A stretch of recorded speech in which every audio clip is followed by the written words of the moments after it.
All right, thank you all coming to our presentation today. My name is Rick Branham, and I'm CirsiDynix's Senior VP over our content team called CloudSource.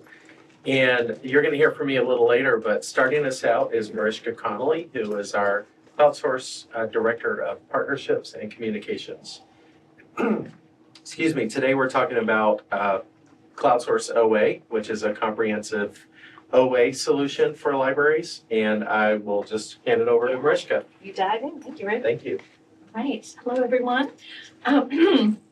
So let me go ahead and start out with talking a little bit about the fact that we're going to go a little bit into the numbers on OA, because I think it's really important to talk about that when we talk about CloudSource OA, because the entire purpose of this particular platform is to really flip that dynamic from prioritizing your subscription content over everything else, and to really lower that barrier to entry when it comes to resources. So it's a very transformative approach to how you might approach your discovery. So let's dive into the numbers here. What prompted us to really go in this direction is the growth of open access, which is kind of undeniable at this point. There's, quite frankly, a lot of it, and growing every day. Right now, we've got over 70 million scholarly resources in our index that are all open. It includes articles, books, data sets, OER, and this has grown even this year. We started out this year, I think, 62 million, and in 1 year, we've jumped up to 70. So this is a high growth area for scholarship. About 55 million of these are scholarly articles. And I'll pause and say scholarly can be defined in a lot of ways, but we have a very high bar to what we consider to be scholarly. So it needs to be something we can verify was peer-reviewed, so usually indexed in Crossref. So there's a lot of things even within our index that we may not tag as scholarly, because we would rather have a false negative than a false positive, because it's very important that we know the peer review status of resources. So anytime I mention scholarly, that's what I'm talking about, that we have verified that to a high degree of confidence. 61% of all scholarly articles published since 2017 are open access. And the reason we picked 2017 is because when you're at the reference desk, or you're working with a student, or you're working with a faculty member, they unless they're in history or the classics, they care about recent scholarship. They're coming up there asking for the last 5 years, the last 10 years. So it's really important to know what it looks like today. And 3.8 million open articles were published just in 2023 alone. So that was 67%. That were freely available. The problem is only about 18% of these are in the directory of open access journals. And I was an e-resources librarian for years, and I thought I was doing my due diligence by making sure that was turned on in my discovery layer and it was in my A to Z list. But I had no idea at the time just how much was missing. And that's grown exponentially also, because what's in the DOAJ is your fully open, your gold and your diamond journals.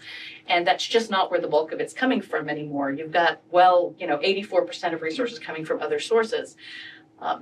This graph here on your right, this is from a PeerJ study that was done in 2017, but we have since then grabbed their methodology, repeated it, and got very much the same results, if not a slightly faster escalation. But what they estimated at that point, after crunching the numbers and looking at the speed of growth in OA, is that we would functionally be at 100% OA by 2040. And I say that there's always going to be some things that are never going to be open, but the rate of growth continues the way it is, and it has been on target since this came out. The numbers stood the same when we reran the study, so it's very accurate as far as at least up to 2025. And what's driving this, of course, is funder mandates. So anyone who is applying for grant funding, whether that be from private organizations like the Gates Foundation or the Wellcome Trust, or from government agencies, and this applies, pretty much across the globe, most of them are requiring that you have to publish your research in an open access format. And so the results of that is this massive growth, and that's really changing how the scholarly landscape looks around the world. And I think if you look at the top ranked journals, because it's easy to say there's tons of OA, but is any of it any good? This is the top 20 multidisciplinary journals around the world, pulled from Cimego earlier this month.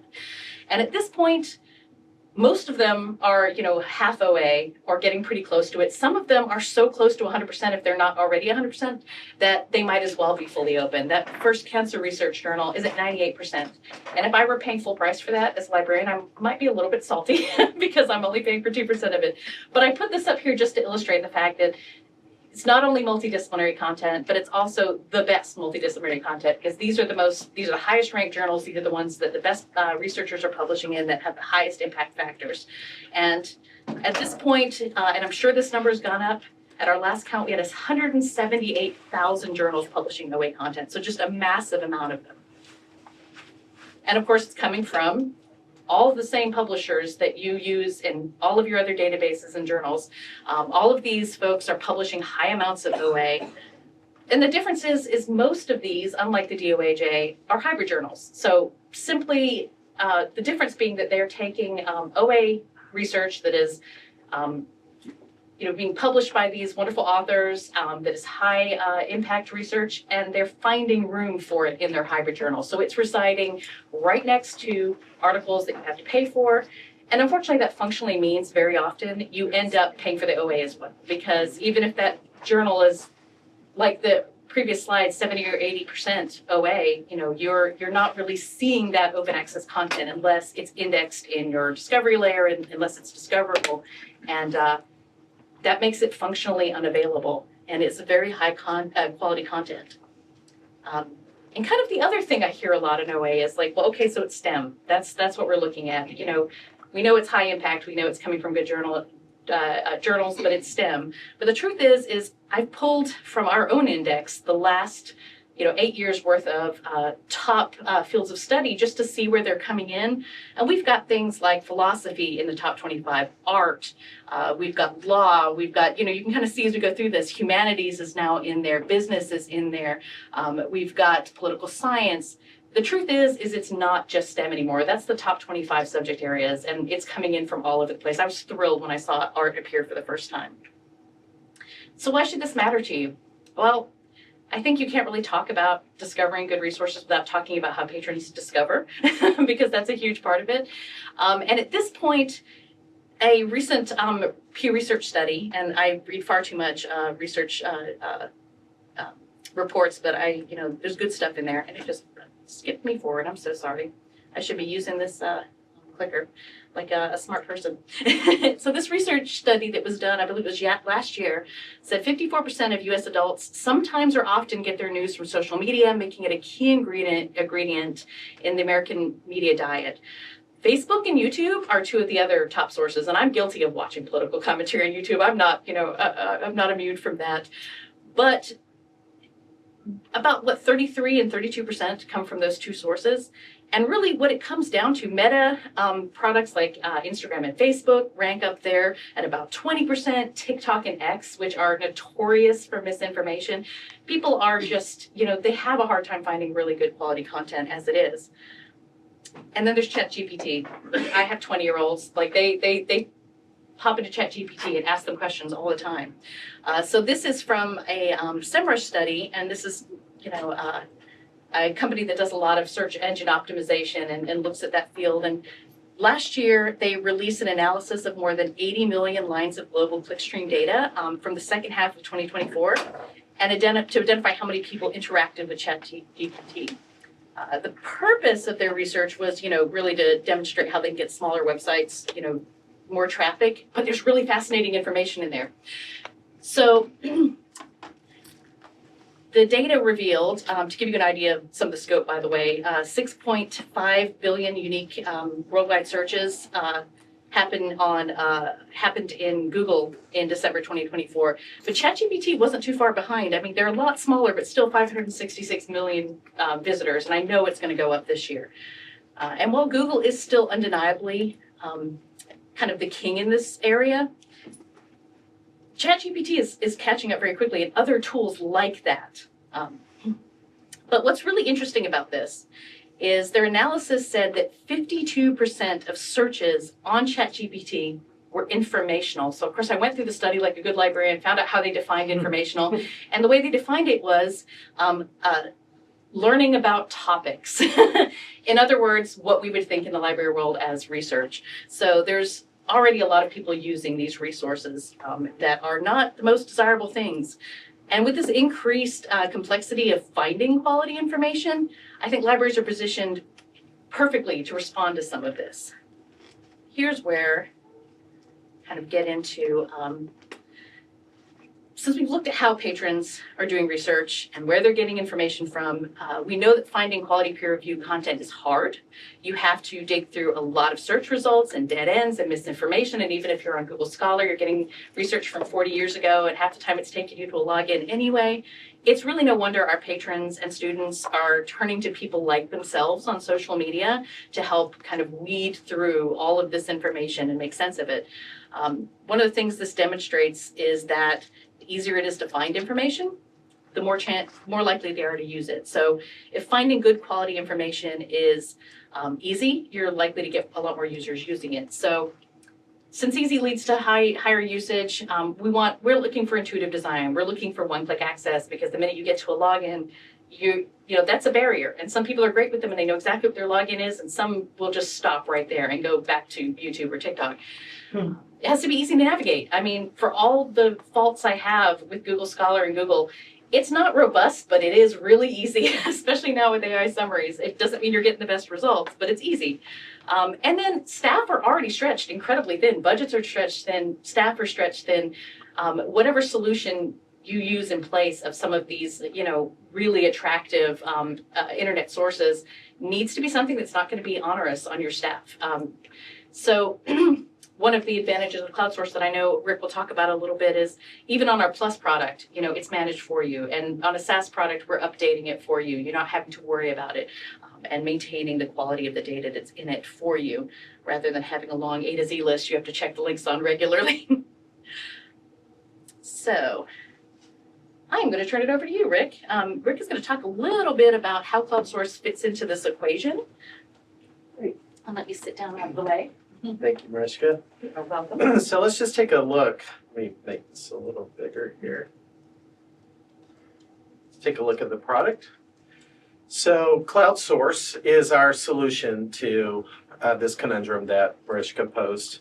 Essentially, it is our new content platform. It's part of our LSP called Blue Cloud, and it offers kind of a end-to-end management of your open access content. So aggregation, enrichment, management of your resources, including that ability to curate collections and full discovery. So it's everything. So CloudSource OA, that specific collection, like Mariska said, is about 70 million resources.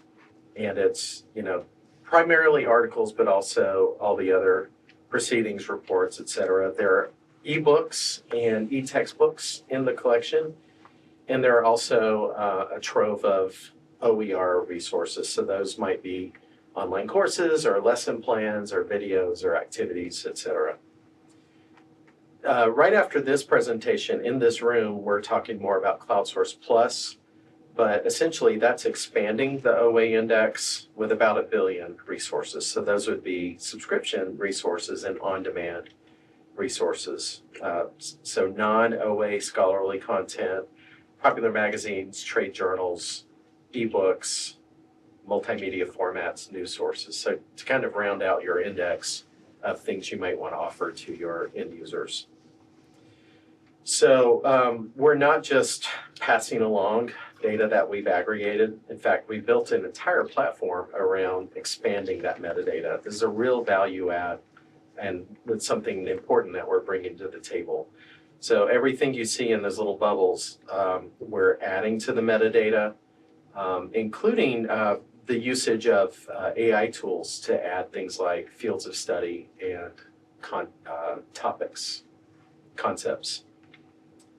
So one thing you may be interested in, it's a free service we offer called our collection analysis. And essentially, if you give us a list of your scholarly databases, and why just scholarly? Well, those are the things that are going to have OA overlap. You're not going to get overlap with primary source data or, popular resources, for instance, news resources. So if you give us a list of those scholarly subscriptions, we'll run a complete analysis to tell you how much of those subscriptions are OA. And we'll break it down by package, by database, by journal title, and there's even a breakdown by subject area. And we'll also show you in another tab on the detailed analysis how many resources are included that you don't subscribe to now. And we'll tell you exactly what those are. So it's really easy. Like I said, just we provide you with a spreadsheet template. You just add in your subscription databases and their suppliers. That's it. That's all we need. And then we'll run this for you at no cost. So the executive summary we provide is super helpful, and this is really meant to give you a high-level overview of the process and something you can take to your stakeholders that they can easily digest. But we break it down by open access overlap, trends, expanded access, database overlap. We give you OA database coverage of your ANI subscriptions. Which is super helpful because your ANI subscriptions, typically all you get is, brief metadata and an abstract, but with CloudSource, you tend to get quite a big coverage of that collection with full text, and we point that out as well. Then we also review with you a detailed spreadsheet that covers that detailed breakdown. So we talk about your packages and just exactly how much overlap there is, and we break it down by all-time overlap, all publication dates, and then by recent publication dates. And we do the same thing with the journal title, and then we have a separate tab that shows you the expansion of your collection with CloudSource. So it's really eye-opening, and there's no commitment to run this, and if it just opens your eyes to how much OA you're actually paying for, then we feel that it's worth our effort to give you that information. So a quick look at the discovery component. So again, it's all of the OA resources we talked about, and all of the OER are included in the OA index. And it's very feature rich. I'll just kind of point out some features as we go through it. But you can search on specific fields or in everything search. I'm looking at artificial intelligence. And in your result set, which we've worked really hard to refine the relevancy. By the way, there's a Wikipedia widget that'll pop open an article on whatever it is you searched. Anyway, I just did a general artificial intelligence search. If I want to refine that a little bit and put artificial intelligence in quotes or AI, I'm going to expand my result set a little bit. There's also an advanced search helper, if you will, so help you construct a power search using these Boolean operators. Anyway, both are available, so I just did the same search there, same results. And if we look at the filters, and I can just open all of those or collapse them all, numerous things you can work with. You can search within the results for one thing. So I'm searching for hallucination, which obviously is a concern. And you can also drill down by format and by peer-reviewed status. And again, we're pretty conservative on assigning something a peer-reviewed status, and we kind of default to unknown if it's not absolutely clear that it's peer-reviewed. You can select publication dates. They're listed in chronological order. Fields of study, like I said, this is primarily coming from this AI process that adds fields of study to the metadata, which gives you a really good access point. Publication name, language. We're also using AI to do a better job at detecting language based on the full text of the article rather than the source journal, as you know, which isn't always reliable. Anyway, numerous other facets. What I'm pointing to here is resource statistics. It gives you high-level info on its open status, peer-reviewed status, the CC license, citation metrics, things like that. So everything is properly relevancy ranked We put a lot of work into refining the algorithm. The publication date has high impact on the relevancy score. We're looking at the detail here, and you see a lot of that stuff in the tabs are things we are adding to the records through this metadata enrichment that we provide. We're looking at the references. You can click on a particular reference, but we also have a option to open all the references at once in a separate tab. Super helpful for researchers. Likewise with cited by and published with references. Now that ability to go to full text, one click, and it's regardless of your authentication. In other words, there's no authentication to get to an open access article, which means that as a campus, there's no question that you can offer this to any user on or off campus, including your alumni. So a great resource, 70 million resources you can deliver to alumni. Something to think about. Now, we can add things to a list. We can build a permalink if we want to bookmark or share something. Easy to do. There's a built-in citation tool. We draw from an open access citation library of about 2,500 citation styles. You pick the ones you want. You can list citation notes, link to a style guide. Your users, often they may not keep track of why they selected a certain citation, so they can add their own annotations. They can mark up the citation all before capturing it into their bookmark or exporting it to another citation manager like Mendeley or Zotero or what have you. All right, so super easy to manage the citations. And then I just captured that to my clipboard, but again, I can also export it to another citation tool. All right, so the next thing, I just wanted to see if there are any questions, which is good because we're a minute over. Yes, hi. It looked like all of the references that you were viewing on that Adele and the logging paper you had pulled up, that they were all published in open access titles. Is that a coincidence or is it a consequence of the discovery? Well, I was looking at discovery for just our OA collection. So this was just CloudSource OA. Yeah. Next, we're going to look at CloudSource Plus, which is OA plus non-OA resources. Sure, I understand. The article itself, it seemed, had only cited OA sources. Oh, I see what you're saying. I think that's just a coincidence. Oh, okay. Yeah, we often see there's a lot of closed access in there, or you'll see one, I mean, we don't show the closed access on when in CloudSource OA because we don't want to send someone to a dead end, but you might see like 2 sources and that article is cited far, far more. So yeah, Okay, I think just happened to be the one we picked. Yeah. How do you charge for it? Yes, good question, George. I was wondering about the money. Yeah. It's the licensing for CloudSource is a flat annual subscription, and it's based on your FTE, your full-time student enrollment. And so there are multiple tiers, but CloudSource OA is deliberately priced at the low end. I would say a small fraction of what you might be paying for your typical subscription database. Again, we're not charging you for the content. It's simply our platform for aggregating the content and delivering usage reporting and collection management tools and the discovery component, which is also mobile enabled. Keep in mind, it's that whole suite of tools. Yeah. And collecting usage statistics on OA is almost impossible anywhere else. And you've got to have usage statistics as a library. That's right. Any other questions?